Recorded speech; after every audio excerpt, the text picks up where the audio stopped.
Okay, thank you, Lisa. Good morning, Council, and welcome to September and fall. Hope everybody had a good summer. I would ask Mr. Tifo to call the roll, please. Yes, good morning. Councilor Arnold. Present. Thank you. Councilor Byrd. Present. Thank you. Councilor Bushi. Here. Thank you. Councilor Bradley. Present. Thank you. Councilor Bradley. Councilor Broad. Present. Thank you. Councilor Cook. Present. Thank you. Councilor Ferguson. Present. Thank you. Deputy Warden Hand. Present. Thank you. Councilor Loosely. Present. Thank you. Councilor Miller. Councilor Napper. Present. Thank you. Councilor Romboats. Present. Thank you. Councilor Stark. Present. Thank you. Councilor Veen. Present. Thank you. Councilor Weber. Present. Thank you. Councilor White. Present. And Warden Marriott. We have a quorum. Thank you, Mr. Tifo. I'd ask any member of council to disclose pecuniary interest now or when it arises. And I'd look for a motion to go in camera, please. Moved by Councilor Bean, seconded by Councilor Ferguson. All in favor? That's carried.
Thank you. Welcome back, Council, and welcome to anybody else that's joined us by live stream. I would ask Mr. Tifo to rise and report from the in-camera, please. Yes, thank you, Warden Merritt. I have three matters to report on the in-camera session. The in-camera session was held between 9:01 a.m. and 9:15 a.m. this morning, and Council during that period of time addressed three issues.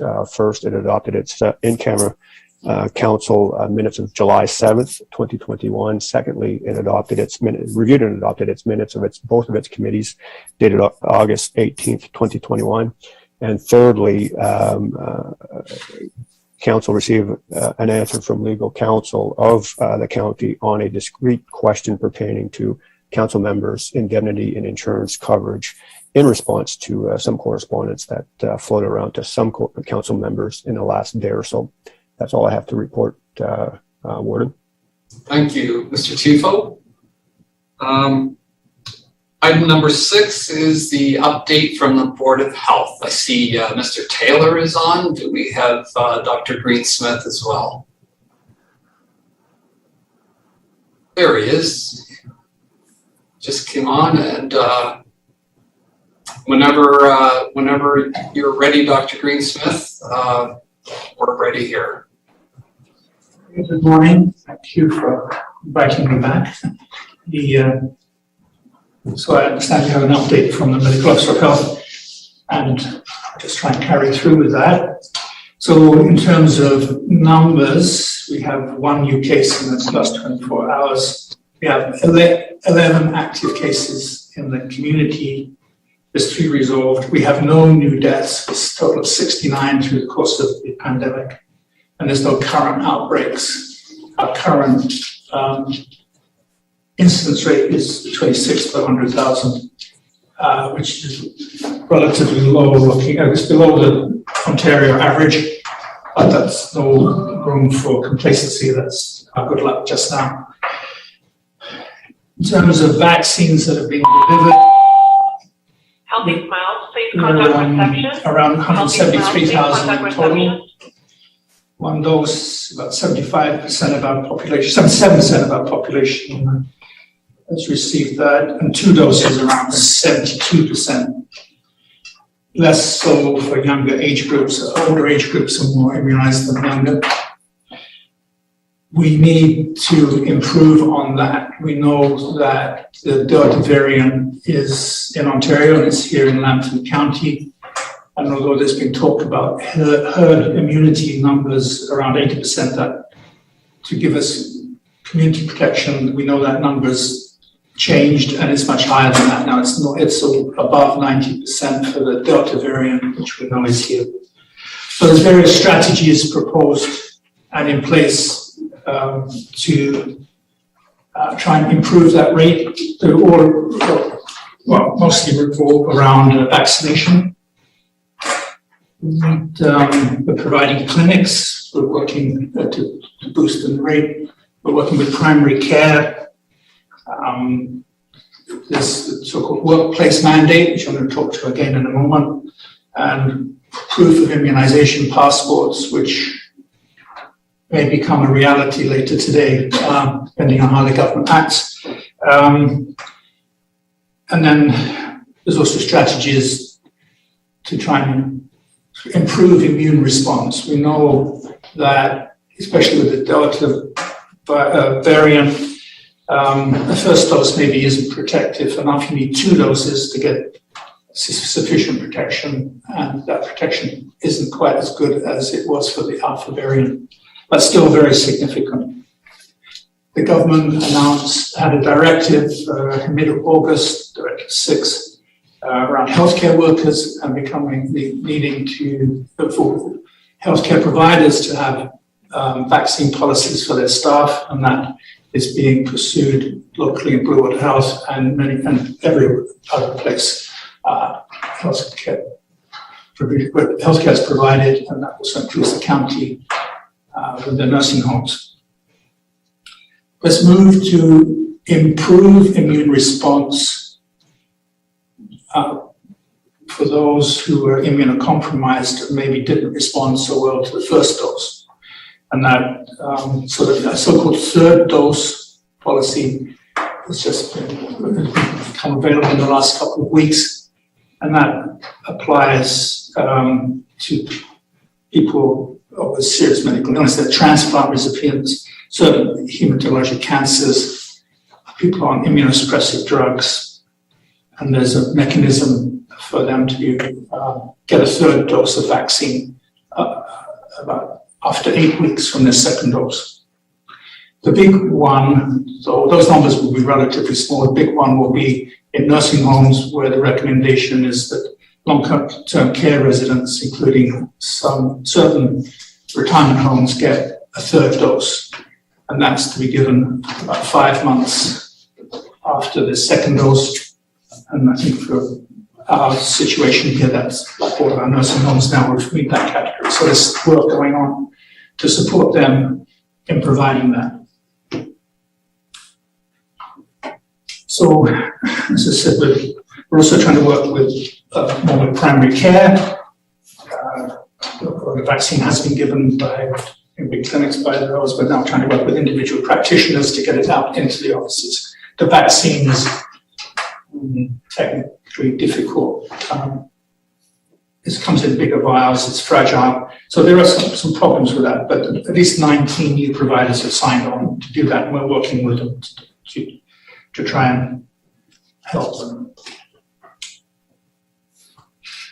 So, back to workplace mandates. I understand staff have been working on a draft policy for county employees, but I, as your medical officer of health, speaking to you as the county, but the county has took on the role of the Board of Health.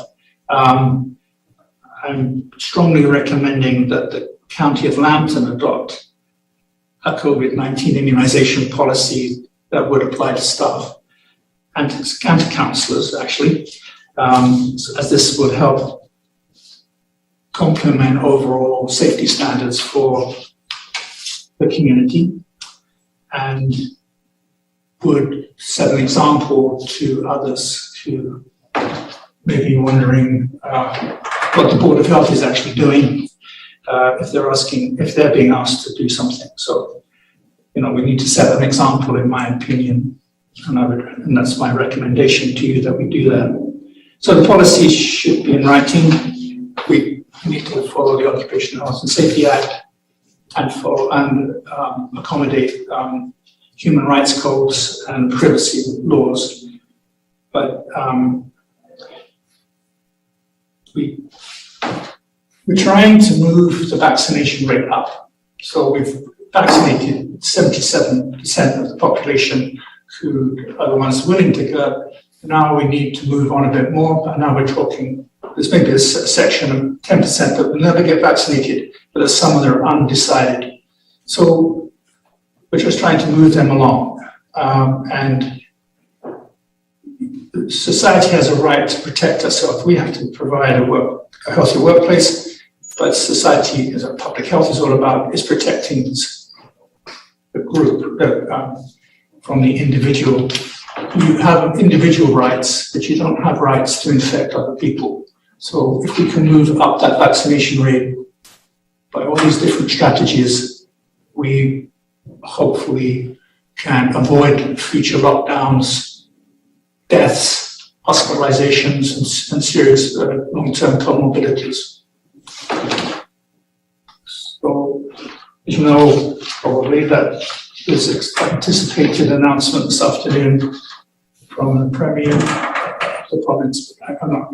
I'm anticipating that will support vaccine passports, proof of immunization in some way, but I don't have the details. This is breaking fast, as you know. So I think that's my report. Thank you. If you have questions too. Okay, thank you, Dr. Greensmith. First question is Councillor Bird. Thank you, Lord Marriott. Good morning, Dr. Greensmith. Just have two questions for you, please. The first one, you mentioned about those more the more vulnerable sector of our community, i.e. the seniors in the long-term care homes and nursing homes. So the first question is, will there be a signed consent form again, or if they've already had shots 1 and 2, is it just automatically that you're going to deliver the third?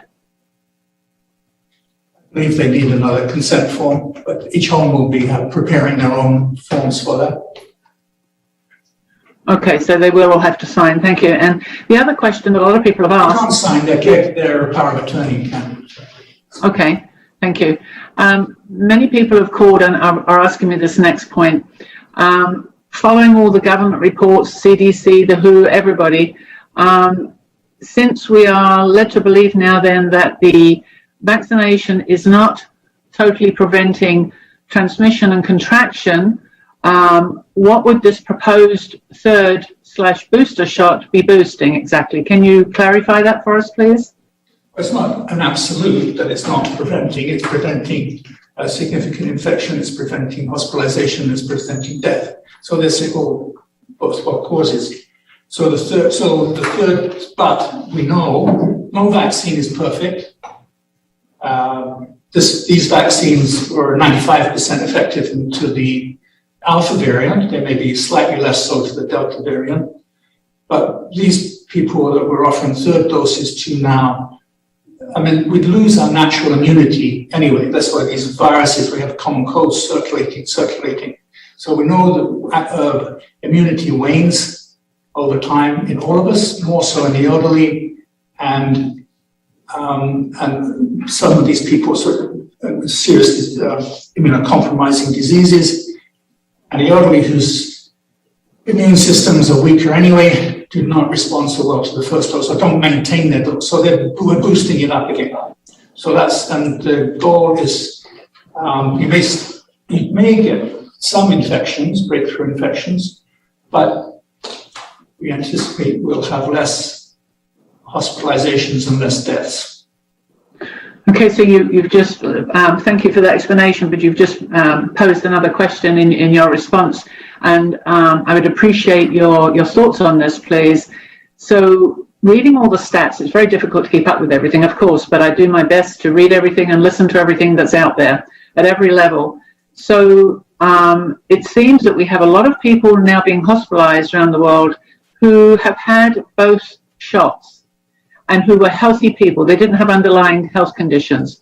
So on that particular huge section of people, healthy, had both shots, now in hospital with serious side effects and or death. Can you explain what happens there or why it might happen? Well, that's not our experience in Ontario. I don't know what vaccines they've had elsewhere. No vaccine is perfect, so we can anticipate to see some breakthrough in infections. That's anticipated. And some of those will go on and get sick. We have to concede that, but it will be a much less number of people than if vaccines were not available. Our hospital, we have examples right here in town with hospitalizations in the first wave in March, April of 2020 compared to our second wave in January, February. We didn't have 50 or 60 elderly people in hospital and dying the second time around. They had the vaccine, so we know it works, and that's what we're trying to work at. Okay, thank you. Mr. Stark. Yes, Dr. Greensmith, thank you very much for your update. I personally am a strong advocate for vaccine passports. And in fact, I appreciated your comment as it relates to the collective rights outweigh the individual rights when it comes to public health. With that statement, I would like to know what, if you could quantify, what effect would a vaccine mandate have with respect to increasing the effectiveness in Lambton County from 72% coverage to hopefully something above 80%. Do you have any way of quantifying what impact it would have?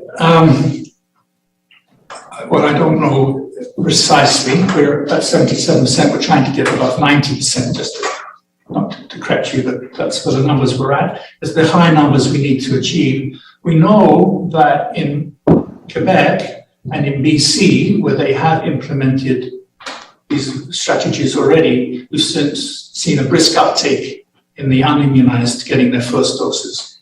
So I anticipate we will see the same here as people, it becomes, if you're going to get tested every week, that's not something people would enjoy. Not that we're trying to punish them, but it's uncomfortable. And if you can get vaccinated, you avoid that and you're also protected. So I anticipate a significant response. I can't quantify it exactly. We're trying to get from 77 to above 90, 13, 14%, which we think is doable. Thank you. And I also appreciate your comment about the importance of showing leadership at this level and also through our employee base. I fully support that and would encourage, once the announcement comes from the province, that we act upon it forthwith. Thank you. Councillor White, please.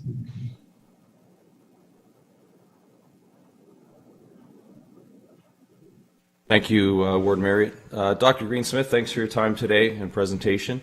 A couple of quick questions. I'll just float them into each other.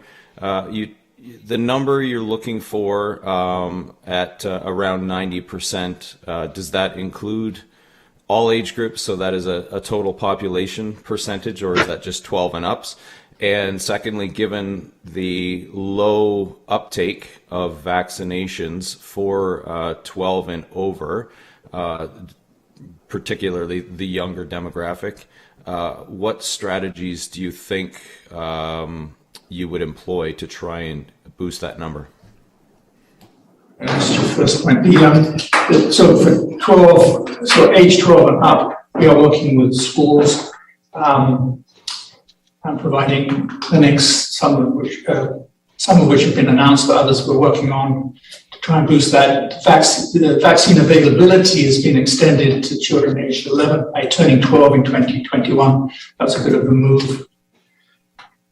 And your other point around, so what's the denominator? At the moment, it's children, it's the eligible population, but we do need to move to the whole population. And we anticipate some announcements later in the year about the availability of Pfizer vaccine for younger children. Exactly how that's going to play, I'm not sure, but probably 5 and above. But we don't know that yet. We do believe everyone should be immunized, vaccinated. So the disease isn't quite so severe in children, but can be. We haven't seen so many deaths in children, but they can transmit the disease to those around. I'm not sure if I got your first point, but is that did I answer your question? Yes. So just to clarify, that 90% you're looking for is for total population? Yes. Yeah. Thank you. Okay, thank you. Any other questions for Dr. Greensmith? Councillor Rumboats. Thank you, Warden Marriott. Yes, I'm wondering why or if we are allowing people to know, like, that the U.S. Food and Drug Administration added a warning to patient and provider fact sheets for the Pfizer and Moderna COVID-19 vaccines to indicate a rare risk of heart inflammation known as myocarditis and pericarditis for young people. And for those of you who are laughing, I have young people in my family that have heart issues, and I'm very concerned about the possibility that this vaccine could cause them dire problems. I'm wondering, are we warning parents about the possibility that this could happen to their children? And also with the vaccine clinics, are parents able to give permission for their children to get the vaccine, or are we just doing this behind their backs and not letting them know? Because children are very influenced by adults that come in and say that everything is going to be fine and you'll be able to play with your friends and you'll be able to go to hockey if you just get vaccinated. And I don't believe that they're giving proper informed consent to children. So if you could please address those two comments, I would appreciate it.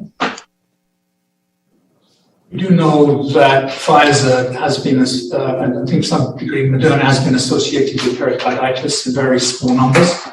And I understand it's relatively easily treatable, and it's not necessarily fatal. The benefits far outweigh the downside of these side effects. Given that there are millions and millions of doses being given, we can anticipate to see some rare effects. And that has been recognized. I think that's on our consent form now. And certainly it's on the label for the vaccine. In terms of permission, in Ontario, there's no legal age of consent. We can talk about a mature minor. So the person has to be able to understand the consequences of their decision and the consequences of saying no. And if the healthcare provider, whoever that is, can determine that is the case, then they can go ahead and give the vaccine if the child's asking for it. And that's the law in Ontario. Okay, thank you, Dr. Greensmith. Any further questions before we wrap it up? Councillor Bradley, please. You're on mute, Councillor Bradley.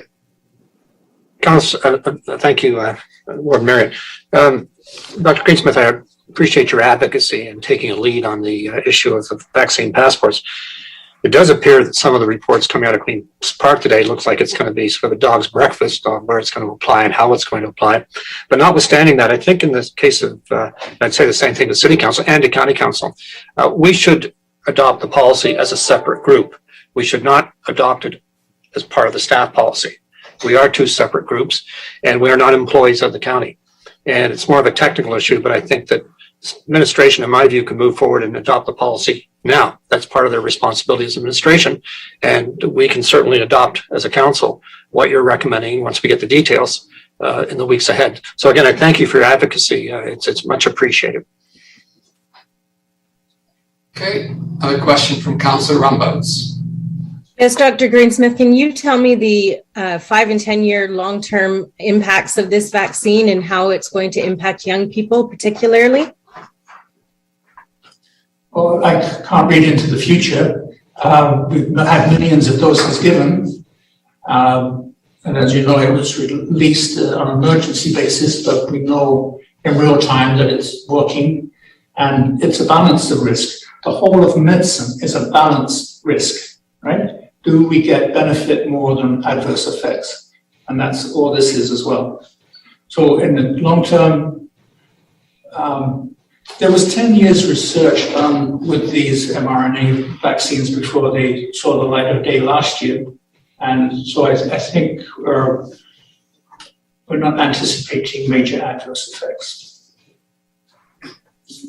Okay. Councillor Rumbouts, you have a follow-up? Yes, just a follow-up. So just to clarify, there are no long-term details on what the long-term problems are for people taking this vaccine.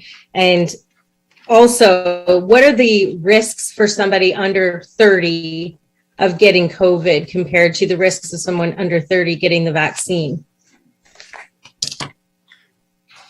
There are risks are the same, whether you're under or over 30. This Delta variant is more transmissible. Younger people are out and about more than older people, and more in congregate settings. So they're as much a risk, and in certain circumstances, more of a risk than a sedentary older person. The consequences to them may not be as severe, but can be. So if you have large numbers of infected people, you're going to have a proportion that suffer serious consequences. What we're seeing in hospital now are young, relatively younger people on ventilators and dying than the unvaccinated. So the risk is there. Okay, thank you. Any last questions before we close it? Seeing none, thank you, Dr. Greensmith. Thank you also for being our MOH for the next few weeks, and we'll look forward to the next update. Thank you. Thank you.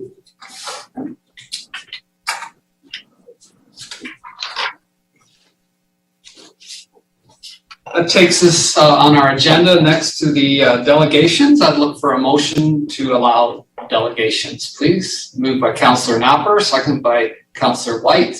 All in favor? That would be carried. We'll have one delegation today. That's from the Lambton Federation of Agriculture. I believe we have Brooke Watson, Crispin Colvin, Joanne Fuller, and Gary Martin. You're welcome to have the floor.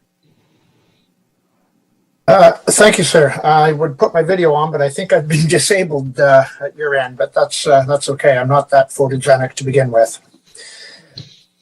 Oh, there we are. Thank you. We do have a slide presentation, which I believe has been given to your staff. So if they have the ability to bring it up, that would help the presentation. While that's being done, thank you for the introduction, and I'm glad that you recognized that Brooke was here from Lambton Federation, along with Gary Martin, the president, and Joanne Fuller, and myself. I am Crispin Colvin, and I'm the, or Joanne Fuller could share it as well, if that's acceptable on the screen. Yes, that's fine. Okay, thank you. If Joanne, maybe you could pull it up, that would be great. While she's doing that, oh, perfect. I'm Crispin Colvin, and I am the Zone Director for Lambton Middlesex, as well as an executive member on the Ontario Federation of Agriculture. The Ontario Federation represents more than 38 farm families. And one of the things that we do is that we work to ensure that the agri-food sector is included and consulted in any new legislation that impacts the sustainability of our farm businesses. The Homegrown campaign is what I'm here for today. And that campaign was officially launched on the 4th of May. And the focus on it is key messages around the preservation and protection of farmland and food production. And there is a link to a petition, an online petition at change.org for those who wish to support this campaign. To date, we have in excess of 15,000 supporters. Ontario's agricultural lands are a finite and shrinking resource. We can't continue to sustain the losses of agricultural land and still maintain our ability to produce food and fiber and fuel.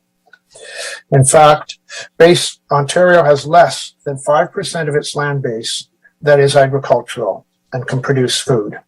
And yet, Ontario's farmers produce $47 billion of GDP to our Ontario economy. At the current rate of land loss, we are losing 175 acres of farmland a day to development. Most of that is classes 1, 2, and 3 lands. We produce more than 200 agricultural commodities. And we're able to produce over 200 commodities because we have the best land in the country and we have an equally good climate. In a year of drought that we've seen crops decimated in northwestern Ontario and in Western Canada, southwestern Ontario has seen crops thrive. We are indeed the breadbasket for the province to a great degree. So the local planning process provides the framework for a balanced consideration of land use needs for agriculture and for development. But MZOs, Minister's Zoning Orders, short-circuit your long-established planning principles and your policies, and it is short-sighted. We believe that the highest and best use of Ontario's arable land is for agriculture. Land capable of supporting agricultural activities is a finite, strategic, and non-renewable resource, and it's worth preserving. Only 14% of the world's countries are self-sufficient and have excess crop production. And only 8 major countries, in which Canada is one, are self-sufficient. That's a very small number of countries that have to supply food to 9.8 billion people by the year 2050. So we simply cannot continue to lose agricultural lands at a rate of 175 acres a day. And we have, as an organization, a deep-seated concern with the recent proliferation of ministers' zoning orders. To date, I believe there's in the neighborhood of 57 that have been issued. Prior to that, governments may have issued 1 or 2 in a mandate, if that. Ministers' zoning orders eliminate the conversation around whether a proposed growth can be accommodated through intensification, redevelopment, or in designated growth areas. And that's particularly important now that the requirement for compliance with the provincial policy statement has been removed by an MZO. The use of MZOs do not provide an adequate framework for understanding the impacts of taking land out of production. An MZO has been used a number of times in agricultural areas. And currently, there are pressures being exerted in York in the Greenbelt to allow development for parks and recreation. What this does is it will allow the developers to expand the properties that they own and not have to dedicate land for open space or parks within their borders. But what it further does, and more importantly, is it eliminates more agricultural land from producing food. Our first communication to the minister on this issue was sent in August of 2020. And one of the comments we made was that this undermines the long-established planning system in the province of Ontario. And we asked the minister to support in deterring the use of MZOs, particularly in areas such as Lambton County that have robust planning processes. One of the things we've asked for are agricultural impact assessments. MZOs are not evaluated or based on any agricultural impact assessment. And we've asked for widespread and mandatory use of AIAs through the remainder of the province. Currently, it's in the Greater Golden Horseshoe and the Greenbelt. But what we're asking is that lands being developed in rural Ontario on farmland should be subject to an AIA. We need to know what is being impacted, what will be lost, and the impacts of the decision on agricultural lands and the surrounding agricultural lands. In the recent Planning Act amendments, the OFA recommended the strengthening of the provincial policy statement to require fixed urban settlement boundaries and policies requiring mandatory intensification within existing built urban areas, as well as mandatory greenfield density requirements. So with all these changes to the process occurring alongside the issuance of new minister's zoning orders, we're concerned that the result will be the continued loss of more of our diminishing supply of arable land.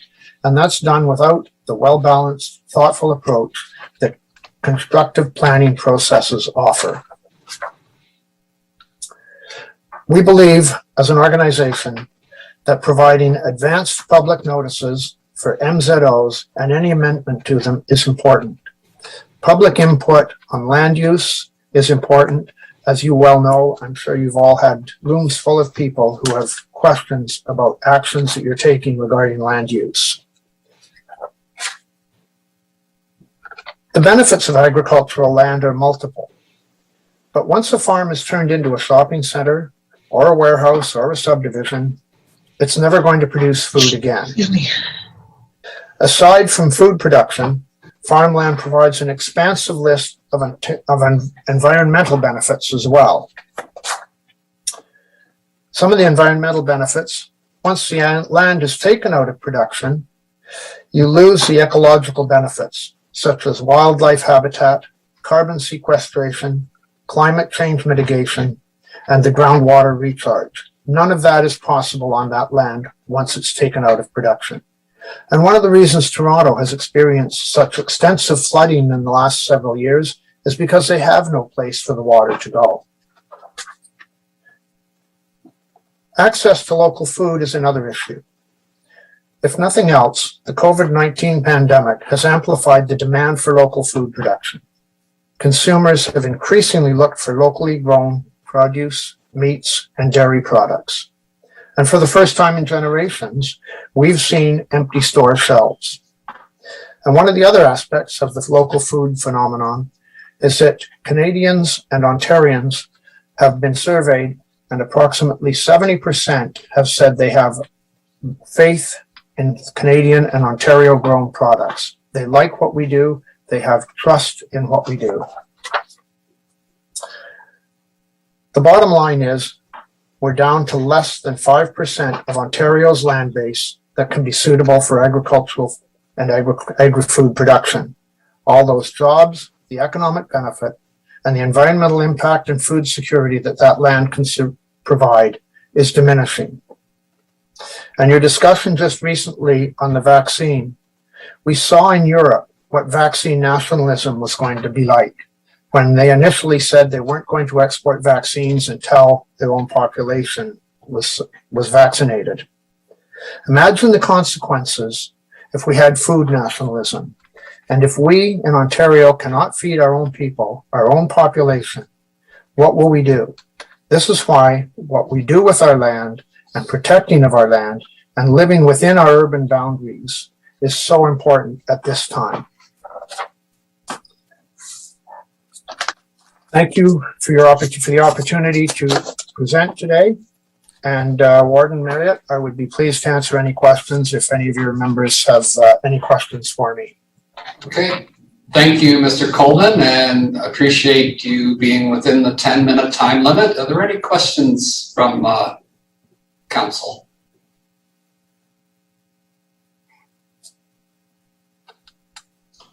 Deputy Warden Hand, please. Thank you so much for your presentation. I found it very sobering, and I was wondering, I had no idea of the impact on the MZOs. I wasn't aware of that. So you said you have already done a presentation to the minister. Is that true? And how did you fare with the response? Thank you. Through Warden Marriott, the contact to the minister's office has been by the president, Peggy Breckfeld, and without wanting to get overly political, in a nutshell, the minister is going to issue MZOs if anybody asks for one, if a municipality asks for it. He's made that quite clear. So our thrust has not been particularly successful. One of the frustrating aspects from my perspective is that the minister did a minister's zoning order to protect Glen Abbey Golf Course. So I find it fascinating that he's willing to protect a golf course from development, but we don't care about food the same direction. I get very frustrated with that particular MZO. Okay, thank you, Mr. Colvin. Any other questions before we close it? Councillor Cook and then Councillor Bird. Yeah, thank you, Warden. Through to Mr. Colvin. Do the municipalities have to ask for this MZO, or where does it come from? Is it directly from them? Municipalities request an MZO. So, for example, Stratford, when the glass plant was being proposed, Stratford wanted the land in Perth County. Perth County wasn't prepared to give it up at the time, but because Stratford had asked, they got it. That is also problematic, because it means that one person wins, another person loses, and the person losing doesn't have an opportunity to appeal the decision. There is no appeal with an MZO. Okay, thank you.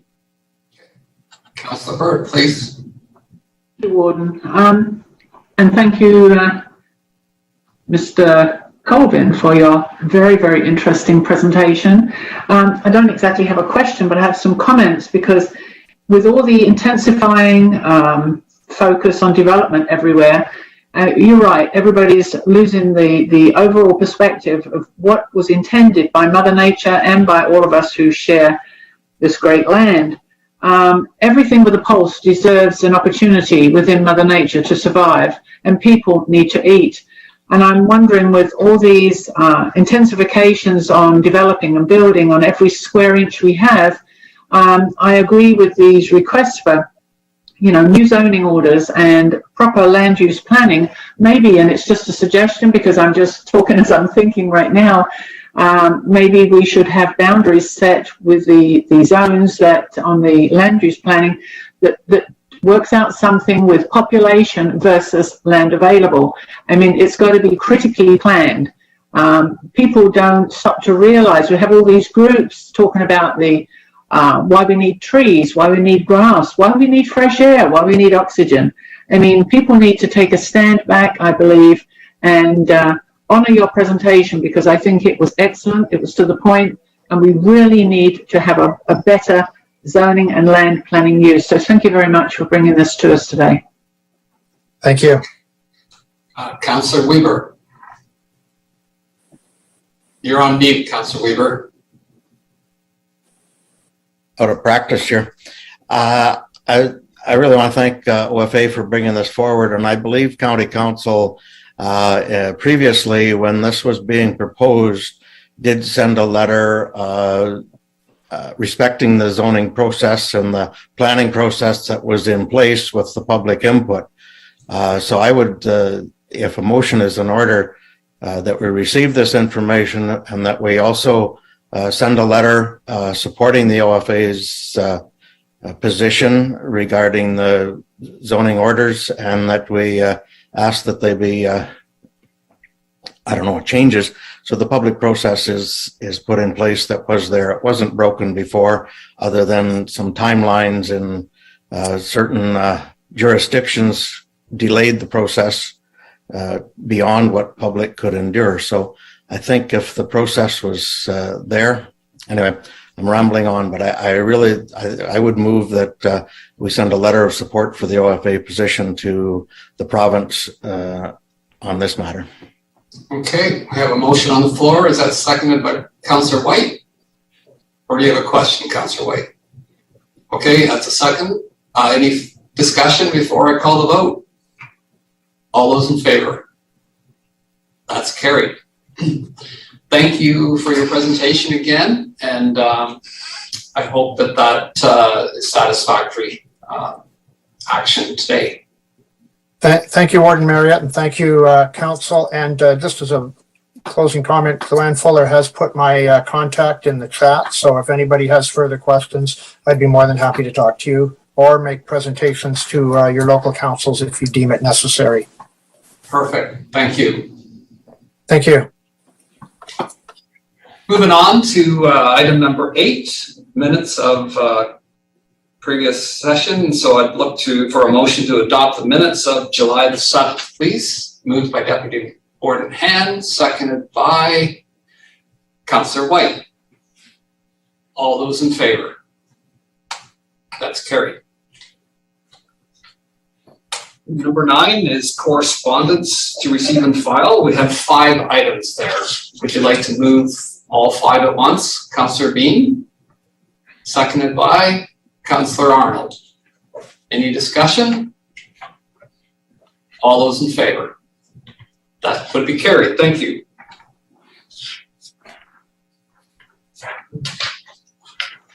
Moves us to information reports. We have one that's Infrastructure and Development Services Division. Councillor Cook, you move that? Okay, seconded by Councillor Ferguson. Any discussion on that? All those in favor? That's carried. Thank you. And items not requiring motion, we have one from the Sarnia Lambton Economic Partnership Board minutes. Do we have a mover for that? Councillor Weber, seconded by Councillor White. All those in favor? That's carried too. Thank you. And no reports requiring a motion. And that brings us to item number 13, committee minutes. I would, for Committee A.M, I'd call on Councillor Rumboutz, please. Thank you, Ward and Marriott. I present the minutes of the Committee A.M meeting of August 18th, 2021 for Council's consideration. Thank you, Councillor Rumboutz. I just lost my spot on the, bear with me here.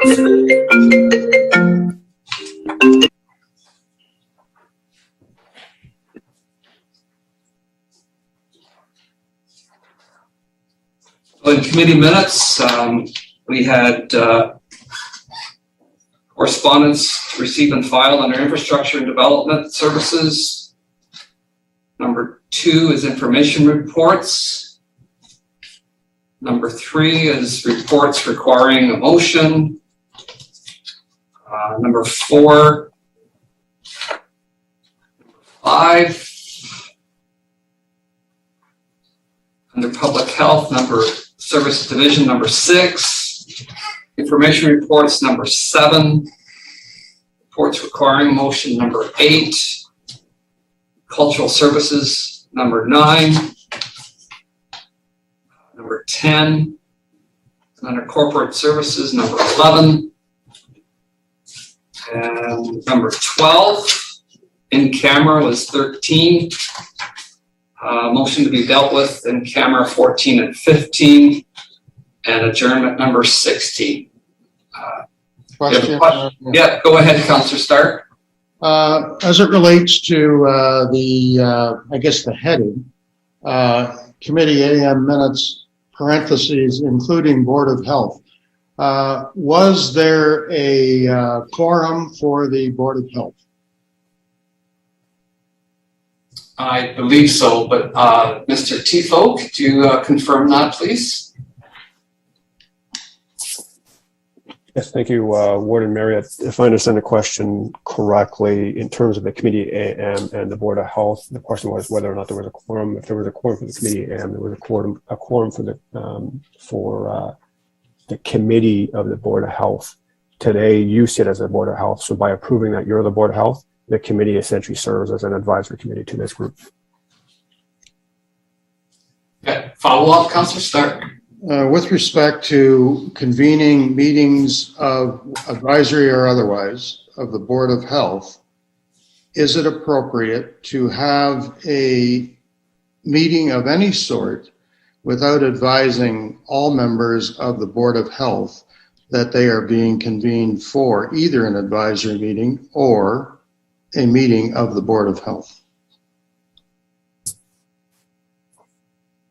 Mr. Tifo, please. Thank you. The practice of County Council acting as the Board of Health has been to have these meetings, these committee meetings, to go ahead much like it goes now in terms of its general county business. So in this context, it really doesn't change anything. There's no irregularities at the end of the day. Ultimately, any sort of advisory services from any committee of either council or council acting as the Board of Health, proper notice is provided to all members. All members know when Committee A.M.s and Committee P.M. meetings occur. You get the agendas, and you do get the opportunity to attend. And at the call of the chair of those meetings, those non-committee members can certainly participate, again, at the call of the chair in some of those discussions, although have no voting rights with the committee structure. So I don't see anything that's inappropriate or inconsistent with the past practice, the long-standing past practice of County Council acting as the Board of Health in this matter. I appreciate that, and I guess what I'm saying is long-standing practice, particularly in light of current public health issues, to me is not satisfactory. However, I do have a question, and it relates to the public health advice that we received earlier. During that advice, are we considered to be a sitting group of public health? In other words, are we convened as a health unit, board of directors? Mr. Tifo, please. Correct. Yes, it's been a long-standing practice of County Council to be convening as a Board of Health. The minutes were, not the minutes, the template for the agendas and secondly for the minutes were amended to clarify that. And I believe that was amended, if memory serves me well, about 2 years ago. So ultimately, the answer to that is it's been convened as a Board of Health. It's been meeting as the Board of Health through County Council's regular procedures and setup, if I put it that way. And the final follow-up, would it have been or is it appropriate to raise resolutions relative to public health during the advice being given as we were this morning, during that time frame? Yes, thank you for the reminder of that question. I think that was your first question. And the short answer to that is yes. So for instance, if you hear the medical officer of health bringing up an issue at that point in time, certainly the Board of Health, you as acting as the Board of Health can adopt resolutions subject to any discussions that you're having with any of the employees of Lambton Public Health, and or secondly, the medical officer of health. Thank you. Okay. Any further questions before I call on Councillor Rumbaugh? So, Councillor Loosley, do you have a question? Yeah, thank you, Ward Marriott. And I guess Councillor Stark brings up some good points, though. I am a little concerned, wondering if we should have, a 6 to 8 member committee that would be the actual health unit committee to report to County Council rather than all of us. And I too have a little concerns when part of us are discussing it without the others being informed. And I know it was on the agenda and you can read it, but I still like the idea if we're going to be discussing health unit or if we're the board, I think we should all be notified. Thank you. Okay. Did you want to comment on that, Mr. Tifo? Through you, Warden Merritt, all I would be doing is really repeating myself, which is again, when it gets to Committee A.M. and or Committee P.M., both agendas of both of those committees are communicated to all members of County Council and by fact, members of the Board of Health. And in terms of participating in the other committee, the practice is again, at the call of that chair, non-committee members can certainly attend those and participate, ask questions, just don't have voting rights at the committee level. And of course, the committee's work then is not really the Board of Health work, but rather advisory to the Board of Health. And when it comes to the group, County Council as a whole, the Board of Health as a whole, and then the group in its entirety can certainly revisit and decide on any issues, whether they were reported upon at the committee structure and or reported upon for the first time at County Council, County Council / Board of Health through any kind of reporting you get from the medical officer of health. Thank you, Mr. Tifo. Councillor Cook. Yeah, thank you. We may be splitting hairs here again, but would be the case if this is all of County Council representing the Board of Health. Should those information reports possibly go into both committees then, so that both committees would actually see them? That we don't have to worry about trying to organize or rearrange people to come into other meetings to see those reports? Again, Mr. Tifo, please. Yes, thank you. My understanding is that the agendas for both committees are available to all of Council once they're released. Correct. Appreciate that, but I think getting back to discussion and possible resolutions coming from a committee, I think it'd be better if each committee would have the opportunity to at least discuss if these are actual Board of Health opportunities to speak to the issue. Councillor Loosley. Thank you, Warden Marriott. And I agree with Councillor Cook. I think that would be a good idea to put it on both. Thank you. Okay, we have two more Councillor Rumbouts and then Councillor Stark. I'm just wondering, doesn't that defeat the purpose of a committee structure? Isn't this the time that we're supposed to discuss things that need to be discussed? When we go through the agenda, then all of County Council has an opportunity to speak to whatever issue. That was my understanding. That has been the practice in the past of issues. So Mr. Tifo, did you want to comment on that and answer Councillor Cook's concern there? Thank you again, Warden Merritt.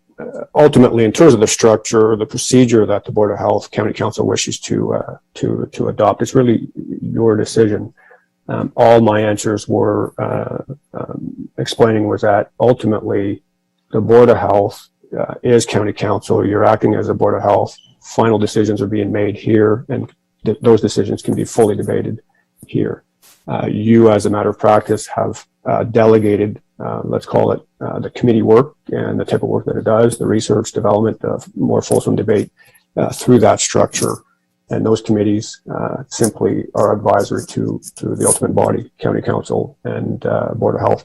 If Council wishes to change that, it's certainly within its purview to do that. But again, I think it's for Council to assess the cost benefit and whatever preference it wishes to have in place in terms of its own structure. Okay, thank you. Councillor Stark? Yes, through you, Warden, to Councillor Rombots, that is the very issue that we're discussing now. We are debating the value of whether or not this topic should have been introduced to the entire body. Having said that, I'll give you the example that, and I won't get into the specifics, but both AM and PM committee dealt with a contract, the duration of a contract that related specifically to public health. It was brought up to both committees. So why would we deal with isolated issues and not all issues as it relates to public health? Okay, Councillor Rumboats? I believe that contract was brought up because of the timing issue. It was needed to be dealt with at that time. And so it was brought up at both Committee AM and PM so that it could be dealt with in a timely manner. If there are issues on the agenda from Committee AM, I encourage everyone to speak to those issues now before it's passed. Okay. I believe that's what I'm doing. Okay, so we can, I think we should have some discussion with, after this meeting, going forward, whether we want to change the structure, because that is the structure we've been following for quite a few years. So would it be appropriate to, if there is a desire, to bring that back, or did you want to deal with it today? I move that we forthwith deal with public health issues as a Lambton Health Board of Directors totally, all members. Okay, do we have a seconder for that motion? Councillor Bradley. Further discussion? Councillor Bradley? Yeah, I support the motion and I commend Councillor Stark for bringing it forward. However, I think we need to look at the greater issue. And you might recall, some of you from the previous term, we brought a report to the public health body about how we were operating differently than so many other public health boards. And at the time, the county established the county council as the committee. I think we need to, after going through 19 months of what we've gone through, I think we need to establish a public health board that is truly a public health board. And I'd intended to bring a motion in the new year when I thought things would be time for that debate, but that we look at having the medical chief of staff from Blue Water Health on that board, that we dilute the political representation and bring in, like other public health bodies, a wide cross section of people that can be part of public health instead of depending on the political people to be the public health board.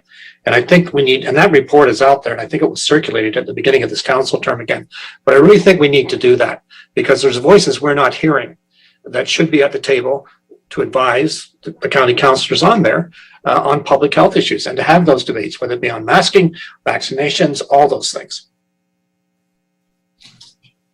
Further, Councillor Loosely and then Councillor Stark. Yeah, thank you, Warden Merritt. I certainly would strongly support Mayor Bradley's recommendation and my idea of bringing it down to 6 to 8. But I agree, let's take the politicians kind of out of this so we're not such a big group making these decisions. And I think it should be made up of the different members, as Mayor Bradley stated. So I strongly support that in the future. Thank you. Councillor Stark. Yes, I'm prepared to adapt my motion to accommodate the direction that Councillor Bradley is moving in, to the point that I would use the example of Chatham-Kent. They have exactly what Councillor Bradley is referring to, and we can use their model as a more effective model than what we're currently using. So if the seconder will agree to modifying his second to accommodate the transition to a model such as Councillor Bradley is referring to, I would appreciate that. Okay, Councillor Stark, can I suggest that we table this to the next meeting and at the same time ask staff to circulate the report that did go to the health board, the county council, a couple of years ago, that does have the different models. So next meeting, we can have a fuller discussion, knowing what's in place elsewhere. London has a different situation than Chatham-Kent. Again, I think it's a great idea to have this discussion, but I'm suggesting we table it, we recirculate that report, and then we can all be well informed to debate it in October. Okay, so this motion to table, is that seconded by Councillor Weaver? No discussion, all in favor of the motion to table? Opposed? That is carried. Okay, I revert back to Chair of AM Committee, Councillor Rumbouts, please. I just want to make sure there's nothing in the minutes that needs to be discussed specific to these minutes before it gets passed. Word of Marriott. Okay, I think everybody's had a chance to question those minutes as we went through them. So okay. Then I present the Committee AM, or I move that Council accept the Committee AM minutes of August 18th, 2021 as read. Thank you. Do you have a second here? That's Councillor Bird. All in favor? Opposed? That's carried. I would call on Councillor White, please. Thank you, Warden Marriott. I present to County Council the minutes of Committee PM from August 18th for Council's consideration. Okay, under long-term care, information report is number 1. Under corporate services division is number 2. Information report under that is number 2. Report requiring a motion is number 3. And number 4, recommendation be accepted as amended. Under finance, facilities, and court division, number 5. Social services division, number 6. Haggerty, Ellen speaking. Oh yeah, go ahead, Councillor Broad. Sorry, Councillor Broad, did you have a comment? Oh, I guess not. Okay. So in camera is number 7, number 8, number 9, and number 10, and adjournment is number 11. Any further questions? If not, Councillor White, please. Thank you, Warden Marriott. I move that County Council accept the minutes of Committee PM from August 18th, 2021 as printed. Thank you. Do we have a seconder? Councillor Stark. All in favor? Opposed? That's carried. That brings us to item 14, items tabled from previous meetings. Public Health Services Division. I would look for a motion to lift the motion that's been tabled. Councillor Rumbouts, seconded by Councillor Cook. All in favor? That's carried. I would note that that motion that we had been tabled, the time limit has passed on it of May the 5th, so that table motion becomes redundant. Councillor Bradley. Mr. Warden, I've moved the recommendation in the report. I personally would like to end this discussion, but I also respect there's other factors involved in this. Okay, we have a motion to accept the report. Do we have a seconder? Councillor Veen. Discussion, Councillor Stark. Thank you, Warden. I'd like to amend the B in motion, page 71. B amended to from December 31st, 2021 to February 28th, 2022. And that's with respect to comments made by staff from the city of Sarnia as to the tight time frame given other considerations such as budgetary pressures and other issues. I'll leave it at that. Do we have a seconder for the amendment? I'll accept the amendment as a friendly amendment. Okay, Councillor White seconded that. Councillor Bradley had. I was accepting Councillor Stark's amendment as a friendly amendment. It still fits the direction of the motion. And if the seconder would agree to that. I don't think it's friendly. I think it should be a separate amendment myself. How is that not friendly? It's changing the date. I challenge the chair's ruling on it not being a friendly amendment. Mr. Chiefo, would you mind commenting on that? The line is fine between friendly and not friendly. Yes, thank you, Warden Marriott. At the end of the day, the rules are in place so that everybody's on board in terms of the motion that's currently on the table. If I understand correctly, Councillor Bradley had originally moved the recommendation that's in the report. Councillor Stark suggested that the date of December 31st, 2021 be amended to February 28th, 2022. And Councillor Bradley, as a mover of that original motion, accepted that to his motion. So I think we can proceed on the basis that we have a motion by Councillor Bradley, seconded by or amended as I just stipulated, seconded. If the seconder is fine with that, which is Councillor Veen, we can move forward on that basis. If Mr. Veen is okay with that, if not, then we'll take a vote on the amendment. Okay, thank you for that clarification, Councillor Veen. Well, originally I thought that the timeline was good. I don't know why we need to extend it myself, but yeah, I don't think we need to extend it. We've already extended it almost how many months now? So yeah, I'm not all right with the extension. All right, so I'll second the motion. So I've got a motion. So, sorry, in terms of seconding the motion, Councillor Stark, currently what we have on the table is an amendment to Councillor Bradley's motion, which was seconded by Councillor Veen, that had the date reading December 31st, 21, and not February 28th, 2022. You suggested an amendment to that so that the date of December 31st, 2021 be amended to February 28th, 2022. Councillor Veen, as a seconder of the original motion, does not accept that. I'll need a seconder to Councillor Stark's amendment motion. So, and I believe we had White, Councillor White. Yes. And if so, I think Warden Merritt, it would then proceed on a vote only on the amendment. That is. So and I'll request a recorded vote. Thank you. Councillor Bradley. Yeah, just on the amendment, it's also a practical reality. We do not meet in December or January.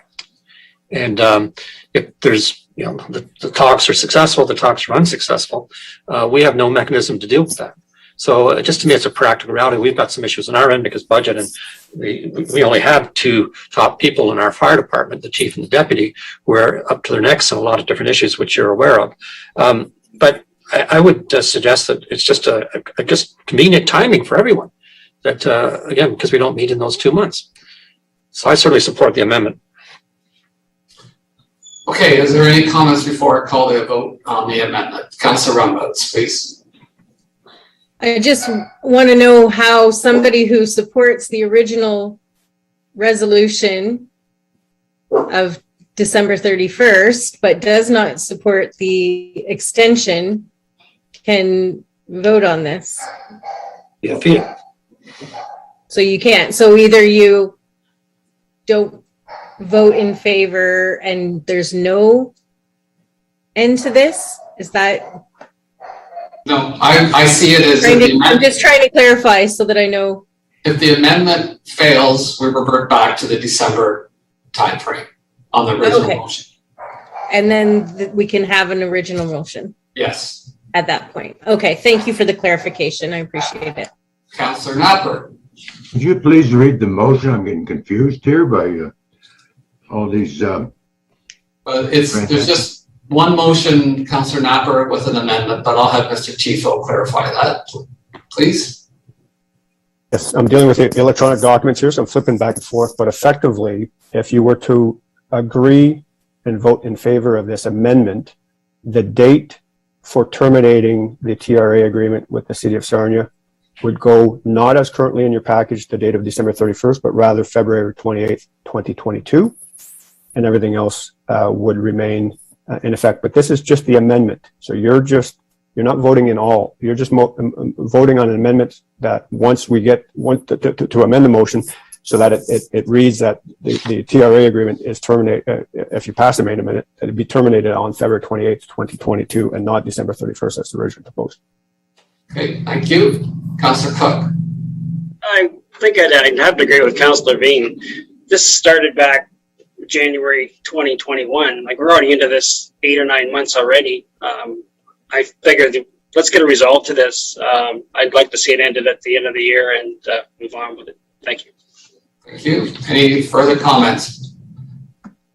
We'll call the vote, and there was a recorded vote requested. Mr. Tifo, please. We do have a recorded vote requested by Councillor Stark, and we will start with Councillor Broad. And again, the motion that's on the table is simply amending the date of December 31st to push it further to February 28th, 22. Do you agree with that amendment or not? And again, we're starting with Councillor Broad. Yes. Councillor Broad agrees with the amendment. Councillor Cook. No. I have a no, Councillor Cook. Councillor Ferguson. No. I have a no, Councillor Ferguson. Deputy Warden Hand.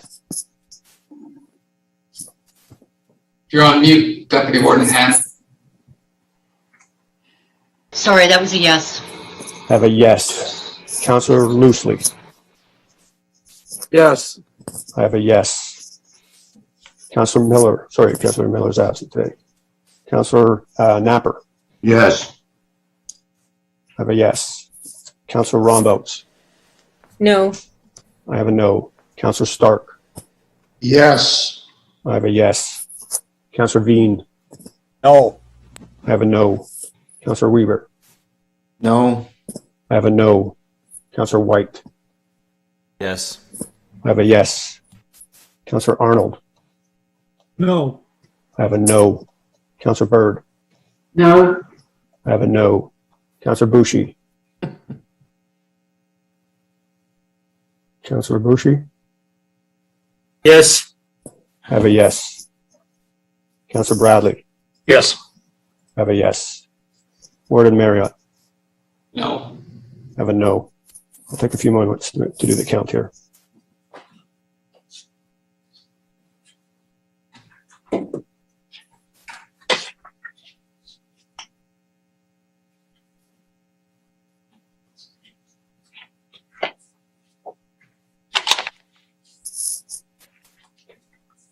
The motion carries 19-16. So now the main motion refers to a date of February 28th, 2022. Okay. Seeing not a request for a recorded vote, I would call a question. I would ask for a recorded vote because this issue should be recorded all through its history. Okay. Councillor Bradley requests a recorded vote. Mr. Tifo, please. Thank you. And we will start with Councillor Napper. Could you please read the motion we're on now? Yes, the motion is the motion that's currently in your package. And in short, it's to have the agreement terminate February 28th, 2022. Have the parties negotiate a new agreement by then. Yes. Okay. Councillor Napper, I've got a yes. Councillor Rombout. Yes. I have a yes. Councillor Stark. Yes. I have a yes. Councillor Veen. Yes. I have a yes. Councillor Weber. I have a yes. You're on mute. I'll do a yes. Thank you. I have a yes. Councillor White. Yes. I have a yes. Councillor Arnold. No. I have a no. Councillor Byrd. Yes. I have a yes. Councillor Bushy. Yes. I have a yes. Councillor Bradley. Yes. I have a yes. Councillor Broad. Yes. I have a yes. Councillor Cook. Yes. I have a yes. Councillor Ferguson. Yes. I have a yes. Deputy Warden Hand. Yes. I have a yes. Councillor Loosely. Yes. I have a yes. And Warden Marriott. Yes. I have a yes. That motion carries. Okay. That moves us to item number 15, notice of motion. Can I just follow up with, Yes, I have a related motion to this topic, and I'd like to move that in the event that a compromise resolution is not arrived at by February 28th, 2022, County Council will appoint 2 Sarnia City Councilors and 2 non-Sarnia Councilors to an ad hoc committee. This committee will have no staff members or staff advisors. The committee will have 14 days to arrive at a mutually agreeable compromise solution to be brought back to both the County of Lambton Council and the City of Sarnia Council for ratification. The 4 members of the ad hoc committee will not be announced until March 1st, 2022, to avoid any undue influence by any interested parties prior to their first meeting, which will be in closed session due to the personnel nature of their discussions. And I would like a seconder if possible. Do we have a seconder for that? Councillor Bushy. Any discussion on the motion? Councillor Stark. This is exactly in keeping with what Councillor Bradley indicated, and I wholeheartedly agree. This has to come to an end. If this is not resolved at the staff level by the end of February, the political level will bring it to an end by March 14th. Thank you. Councillor Cook. Thank you. I guess I totally disagree with what the whole motion is. Right now, the city of Sarnia should be, every council determines the level of service that their fire department provides. And I honestly believe you're stepping on toes. So I won't support the motion going forward. Okay, thank you. Councillor Bradley, you have your hand up. Yeah, I can't support the motion. It's a surprise. It's never been discussed with City Council. I have great faith in the professional integrity of the parties involved in these discussions. If it doesn't work out at the end, then I think Councillor Stark, we can have that discussion then. I just think it's inappropriate. This time, we've just asked them to go off. We've given them a lot of time to discuss these issues. Let them do that as professionals. And if we don't get a favorable response, then there will be a political intervention. But let's not prejudge the outcome of those talks. Okay, thank you. Any further discussion? Okay, we'll call the vote unless there's a request for recorded vote. All those in favor? No, there is a request for recorded vote. Okay. Mr. Tifo, please.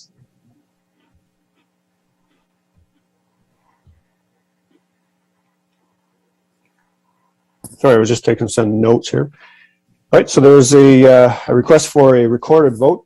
Effectively, the motion on the table is for that a committee of 2 Sarnia councillors and then 2 county councillors be appointed to address the issues of the tiered response agreement in the event that no agreement can be reached between staff, and that the name of those individual members not be communicated until March of 2022. to ensure no political or other interference. So anyways, if that motion being asked to be recorded, we will start with Councillor Broad. No. That's a no. I have Councillor Broad. I have a no. Councillor Cook. No. Councillor Cook, I have a no. Councillor Ferguson. No. I have a no. Councillor Ferguson. Deputy Ward in hand. No. I have a no. Deputy Ward in hand. Councillor Loosely. No. Opposed? I have a no. Councillor Loosely. Yes. Councillor Napper. No. Councillor Napper, I have a no. Councillor Romboats. No. Councillor Romboats, I have a no. Councillor Stark. Yes. Councillor Stark, I have a yes. Councillor Veen. No. Councillor Veen, I have a no. Councillor Reber. No. Councillor Reber, I have a no. Councillor White. No. Councillor White, I have a no. Councillor Arnold. No. Councillor Arnold, I have a no. Councillor Bird. No. Councillor Bird, I have a no. Councillor Bouchy. Yes. Councillor Bouchy, I have a yes. Councillor Bradley. No.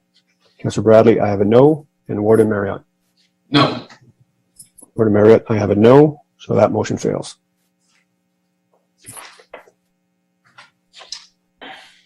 Okay, that brings us to the end of that, unless there's further discussion or motions. Seeing none, we'll move to item number 15, notice of motion. I'd call on Councillor Weaver. Yes, thank you, Warden Marriott, through the County Council. The motion's listed there, and I think, I believe maybe others were under a misunderstanding, and we voted for at the last meeting, and I proposed this motion that the acknowledgement of ancestral lands be adopted on June the 2nd. Be read aloud by the warden at the beginning of each council meeting after the roll call is taken, commencing October 6th, County Council. If I can get a seconder, that's my motion. Okay, that's seconded by Councillor Napper. Councillor Bird. Thank you, Warden Marriott. I move that we table this item for the November meeting, please. Okay, a motion to table. Do we have a seconder for that? Councillor Ferguson, seconds. No discussion. All in favor of the seconding motion? Please, Mr. Warden, record this vote, please. Okay. Request to be recorded. Mr. Tifo again, please. Could you ask her if we could come a little bit? Yes, thank you. We're just going to take some notes here.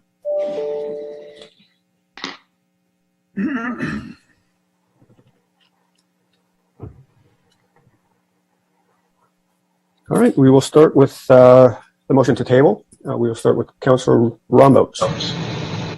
No. I have a no, Councillor Romboats. Councillor Stark. No. I have a no, Councillor Stark. Councillor Veen. Yes. I have a yes, Councillor Veen. Councillor Weber. No. I have a no, Councillor Weber. Councillor White. No. I have a no, Councillor White. Councillor Arnold. Sorry, I didn't hear that. I have a yes, Councillor Arnold. Councillor Bird. Yes. I have a yes, Councillor Bird. Councillor Bouchy. Yes. I have a yes, Councillor Bouchy. Councillor Bradley. No. I have a no, Councillor Bradley. Councillor Broad. No. I have a no, Councillor Broad. Councillor Cook. No. I have a no, Councillor Cook. Councillor Ferguson. Yes. I have a yes, Councillor Ferguson. Deputy Ward in hand. No. I have a no, Deputy Ward in hand. Councillor Loosely. Yes. I have a yes, Councillor Loosely. Councillor Napper. No. I have a no, Councillor Napper. Warden Marriott. Yes. I have a yes. The motion fails. Okay. 21-14. Back to the original motion. I see Councillor Arnold has his hand up. Yes, I'd just like to speak to the original motion, if I may, Warden Marriott, if I'm in order. Go ahead, please. I guess my biggest concern is the respect issue to our First Nations. And I'm just wondering if it wouldn't be appropriate to have them come in and give a historical presentation to Lambton County Council. because I, for one, do not understand which ancestral lands we would be talking about and how we would ever do it without having their consent or letting them or letting us know whose it is. Because I think there was a number of First Nations communities right from up in the Saugeen right around to all the way to Six Nations that had involvement in this community, as well as the Mohawk had it under their control at one time, and also the Iroquois. So I don't understand which ancestral lands we'd be talking about. And I think it'd be very beneficial to have a presentation to County Council with the historical ancestral information to come here first, because I would hate to disrespect any of our First Nations that are local or even ones that have had involvement that may not be in right now inside of Lambton County. Okay, so Councillor Weaver, you want to comment on that? Yes, thank you, Warden Marriott. I was under the understanding that our cultural services have did that, and when they established the ancestral lands acknowledgement that we adopted on June the 2nd. I just wonder if Mr. Meyer could speak to that, because I believe that was done in developing our acknowledgement, that it was consultation did occur. Go ahead, Mr. Meyer, please. Thank you for the question. Through you, Mr. Warden, that is correct. So there was consultation with representatives from each First Nations community, and the intent and I guess the process involved a recognition of treaty obligations for those First Nations communities that are captured within the respective treaties that are noted in the original report dated back to June, but also for those who walked these lands prior to the era of the treaty. So there is sort of a broad acknowledgement of the land and those who've used it in the past. But yes, that consultation did occur. Thank you. Okay. Councillor Arnold. Maybe, thank you, Warden Marriott. Maybe someone could refresh my my memory on exactly what the acknowledgement would be then, please. I just, I can't remember from June. Okay. Mr. Meyer, or sorry, did the mover want to do that, or Mr. Meyer? I don't have it in front of me. If Mr. Meyer could read the acknowledgement, that would be great. Go ahead, please, Mr. Meyer. I apologize, Warden. I just kind of need a quick second to pull that up. Just Yeah, no problem. Councillor Rumboats? Just in response to this, I did have a conversation with Chief Jason Henry this morning about this topic because I wanted to be educated in making this decision, and he and I had a great discussion on it, and he explained kind of the background of why we do this, and it was very informative, and I will be supporting this motion based on that conversation. We have Councillor White and then Councillor Loosely. Thank you, Warden Marriott. At the City of Sarnia, we have the UNDRIP Committee. For those who don't know, UNDRIP is the United Nations Declaration of Reconciliation for Indigenous People. We did extensive consultation on our land acknowledgement as well. It took actually a couple of years. Council was rightfully inquisitive about that process. And ensured that the committee did everything appropriately. And I learned a lot, and I was humbled through that process. And I think one of the greater discussions we had through that was ensuring that ongoing, to Councillor Arnold's point, is that there is some education or with maybe some regularity, some type of presentation to council, so that when we read these words at the beginning of every meeting, they're not just empty words, that we truly understand and can process the value of the words, and to Councillor Rombout's point, why we are making this acknowledgement. So I would like to see County Council at some point decide which way we're going to go, but to continue some sort of educational process for members of council. Okay, Councillor Loosely, please. Thank you, Warden Marriott. And with all due respects, I have to question, why wouldn't we do this once or twice a year? Do we need to do it at every single meeting? And then my other concern is, are we setting a precedent for other groups that may want to come and say, I want this read for me or for us every meeting? Thank you. Councillor Bean. Thank you, Warden. I would be all right with this being on the head of every agenda. And that way councilors would have a time to take it and truly reflect on what's being said. I don't believe that we need to say it at every meeting, but I do think it should be on the top of every agenda that we have. And I'd be willing to bring forward an amendment to that to make that, if that's all right with someone who wants to second it. Is there a seconder for that? That would be Councillor Loosely. Okay, so is there any further discussion? Councillor Bradley. Speak to both. Like, we're taking something that is very simple, is done in many councils and many governments across this country, and we've complicated. And the message, and I thank Mayor Weber for bringing this forward again. Whatever happened back then when it was turned down, that doesn't really matter. In the sense of let's move forward and let's just do this today. And it's not an unreasonable thing to do. We do it at the beginning of our meetings, as Councillor White indicated. And the key is, as he said, is that it has to be something that you really believe that you're reading, that you're committed to those words. And I know when I read it, I am committed to those words and to sending that message out to the people that have been on these lands for 11 or 12,000 years versus our tendency of 300, 400 years at best. So it's a very simple message. And in the times we're in, I think it's really positive today if we simply vote on this today and make that. And I would hope, I may be wrong, I would hope that we would vote on Mayor Weber's motion and make it unanimous. Thank you. Okay, yeah. Wonder if Mr. Meyer has found the, Mr. Meyer, please. Thank you, Warden. I'll read that now.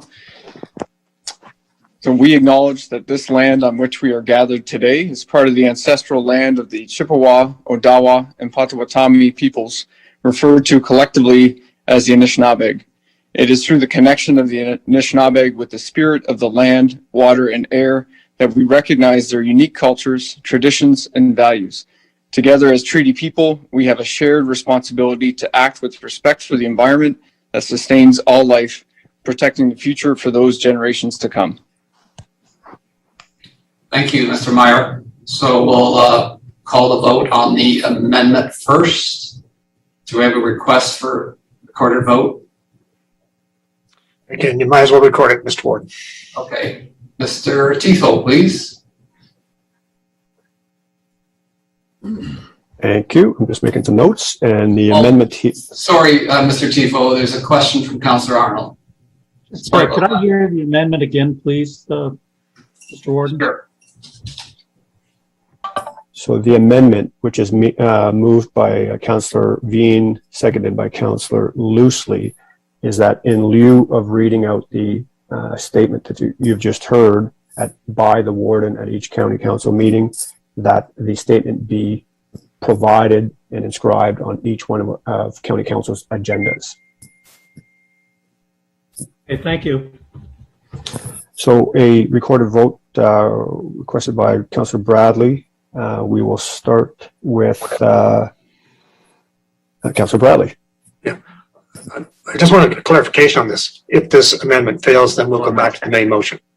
That's correct. Thank you. I vote no on this paper amendment. Thank you. I have a no, Councillor Bradley. Councillor Broad.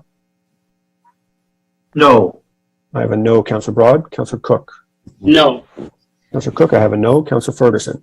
No. Councillor Ferguson, I have a no. Deputy Warden Hand. No. Deputy Warden Hand, I have a no. Councillor Loosely. Yes. Councillor Loosely, I have a yes. Councillor Napper. No. I have a no. Councillor Napper. Councillor Rombouts. No. Councillor Rombouts, I have a no. Councillor Stark. No. Councillor Stark, I have a no. Councillor Veen. Yes. Councillor Veen, I have a yes. Councillor Weber. No. Councillor Weber, I have a no. Councillor White. No. Councillor White, I have a no. Councillor Arnold. No. Councillor Arnold, I have a no. Councillor Bird. Councillor Bird. No. I have a no. Councillor Boucher. No. Councillor Boucher, I have a no. And Warden Marriott. No. I have a no. So that amendment fails. That motion fails.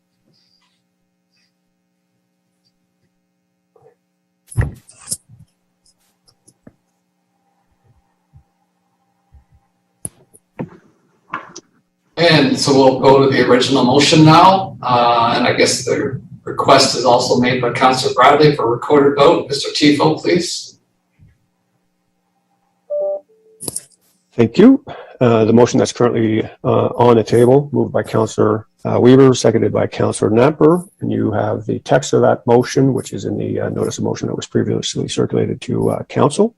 Have a recorded vote requested by Councillor Bradley, and we will start with Councillor Veen. No. I have a no. Councillor Weber. Yes. I have a yes. Councillor White. Yes. I have a yes. Councillor Arnold. Yes. I have a yes. Councillor Bird. Sorry to go back. This is pretty difficult. I agree with the motion, but not the frequency. So I'm going to have to say no. I have a no. Councillor Bird, I have a no. Councillor Boucher. Yes. I have a yes. Councillor Bradley. Yes. Councillor Bradley, I have a yes. Councillor Broad. Yes. Councillor Broad, I have a yes. Councillor Cook. Yes. Councillor Cook, I have a yes. Councillor Ferguson. Yes. Councillor Ferguson, I have a yes. Deputy Warden Hand. Yes. Deputy Warden Hand, I have a yes. Councillor Loosely. No. Councillor Loosely, I have a no. Councillor Napper. Yes. Councillor Napper, I have a yes. Councillor Rombouts. Yes. Councillor Rombouts, I have a yes. Councillor Stark. Yes. Councillor Stark, I have a yes. And Warden Marriott. Yes. Warden Marriott, I have a yes. So that motion carries. Thank you, Mr. Tifo. I bring Councillor Arnold, please. Warden Marriott, I'm not sure if I'm in order to bring this up or not, but I'd just like to make a motion that we invite our First Nations folks in to give us some education time and just some of the historical context and that sort of thing, and sometime early in the new year. Okay, seconded by Councillor Rombouts. Yes, I would add to that perhaps we could have a presentation once per term of council. Just so to update the new councillors as they come in on why we're doing that. I'm fine with that, Warden. Okay. Councillor Bean, did you have your hand up? Well, I was just going to agree with Councillor Arnold. I think it's a good idea that they come in and have a discussion with us, and yeah, I'm all for it. Okay. Any further questions before I call the vote? Warren Marriott. Yeah, go ahead, Councillor Broad. Thank you. So who are we inviting in? Because there is, numerous communities out there. So who are we inviting in?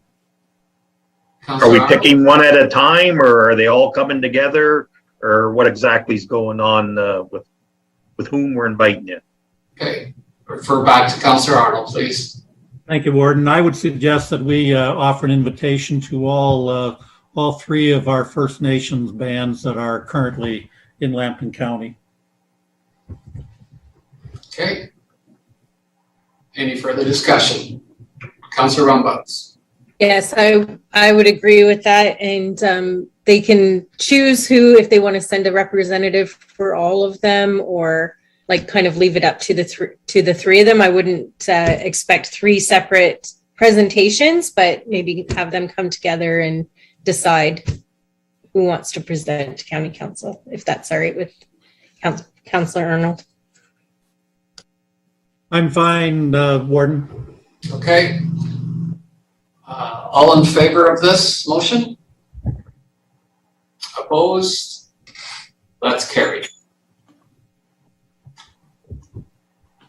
That brings us to item number 16, other business. We have no other business on our agenda. Is there any other business from council?